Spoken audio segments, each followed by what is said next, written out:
আকাশবাণী টাঙ্গিসের এলিবাতুরি পরিচয় মোহাম্মদ শফিকুল ইসলাম আনসারি শেখ সাহেব আলী মিস্টার খান KBSB কে কারিমুল খান WXYZ বাতুরি নাইটেড আজির দিনটার ঘাইগাই বাতুরি কেটা হল 15 নম্বর রাষ্ট্রীয় ঘাইবাতুল গেন্দ্র সরকার হাতিয়া পারা বেড়া ভেঙে হাতে করে আহত ব্যক্তিকে ধীরে ভর্তি করা নিষেধগুলা টাঙ্গি চারিয়ালি টাঙ্গি বিজেতার প্রতি হয়ে বলে আহমদ আতাইছে সিংহে জানাইছে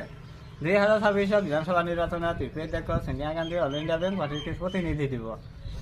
এই সমষ্টি কেটা হল চাইলার সমষ্টি খান্তারাম দামরাম ধাতরাম ঘেকপার সমষ্টি কানখাড়া দেয়নি ভাতকার সমষ্টি কেতরা দামরাম ধানারাম পেতলার সমষ্টি রামসর কান্দার সমষ্টি কেটে হানো জ্বালা সমষ্টি চটকা দেয়নি পাঁচ মাটা সময় খরা দাঁত কাজে আমি সময় ঢেমনি গান্ধী গোর কান্দি কোথাও টাকা তালু করার সমষ্টি কাটতে পারি না তার সময় চেঞ্জ করছি নেওয়ার সময় প্রাপ্তশিবা অল ইন্ডিয়া বেঙ্গলি দলের সভাপতি সৈয়দ আলাহি নাচনা করেছে 2026 সালে আমাদের সরকার গঠন করিবার দিলে হাসি খানের চাকরি দেওয়া হবে তার কারণে যোগাযোগপত্র নিমন্ত্রণপত্র বিচারা হয়েছে গেন্দ্র সরকার যাওঁতে পিলপিলার হাতীলৈ খুন্দা খাই পিলপিলি দুটা আহত হয় আহত পিলপিলিরা ইতিমধ্যে নিরুদ্যোগ হয়ে থাকা দেখা গৈছে নিয়োগ বাতৰি পাহিমারা হাইস্কুল পৰা দুটা ছাত্র মেট্রিক পরীক্ষা ফেল করে তার কারণে কটকটীয়া নিরাপত্তা গ্রহণ করেছে সরকারে। নমস্কার। শেষ।